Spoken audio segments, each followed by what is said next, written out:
I'm going to do a quick video about the effectiveness of aquaponics when it comes to handling nitrates. If you're one of those people that continually struggles to keep their nitrates down, this is absolutely probably one of the best answers. This is a 90-gallon with a Red Devil in it. He's probably,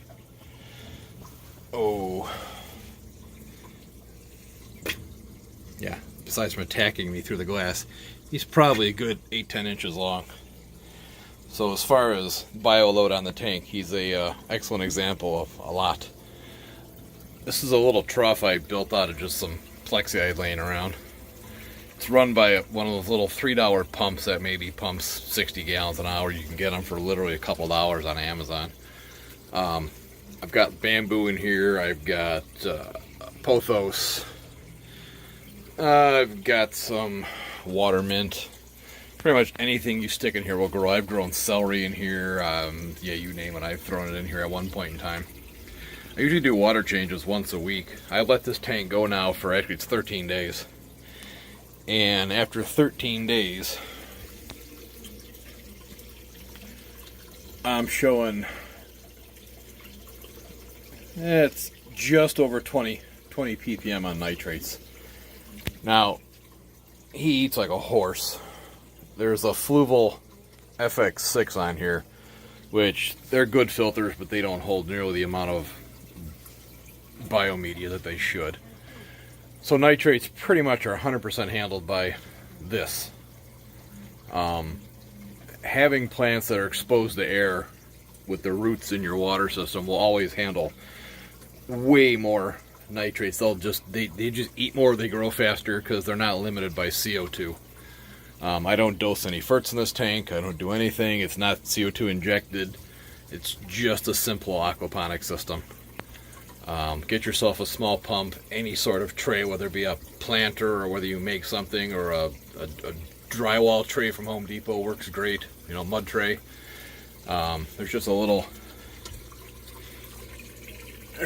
drain right here that returns back into the tank right there. And I said this pump moves maybe 60. It's a tiny little 3-watt pump. You just need enough to get some flow through here for the roots, and they will go berserk and just obliterate your nitrates. Like I said, it's almost 2 weeks with this guy in this tank, and yeah, we're maybe 30 ppm. And nitrates are nowhere near as dangerous as some people make them out to be. You start pushing 80 to 100 consistently, you've got a problem. But sub 40, you're fantastic.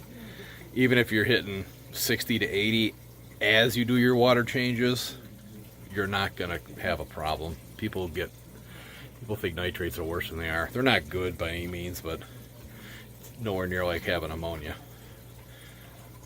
If you can't set up some sort of aquaponics setup like this, floating plants, let me walk over here.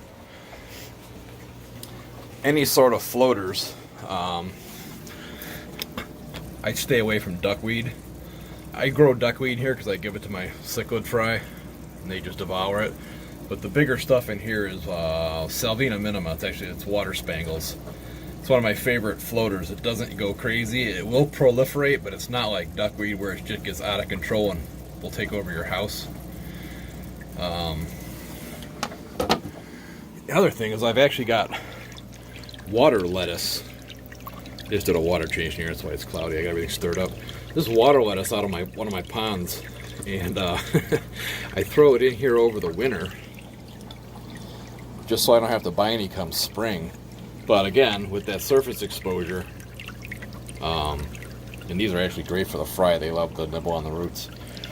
But with the surface exposure, so they're not limited on CO2 like most submerged plants are. That's one of my cichlid, one of my African grow tanks. And I just threw some duckweed in here this morning. I mean, they'll devour that by tomorrow. That'll all be gone. They don't bother the water spangles, but they will completely devour the duckweed. So, at any rate, if you've got nitrate issues or struggle with keeping nitrates under control, find a way to get yourself some sort of, whether it's floaters or an aquaponics setup, and that will absolutely take care of your problem. So once again, that's 2 weeks, no water changes on a 90 gallon with a 8 to 10 inch red devil, who clearly is hungry and wants to attack everybody. Yeah, you're not so tough. Funny thing is, I've actually put my hand in there, he'll come running up to it, but he won't actually bite me. Yet.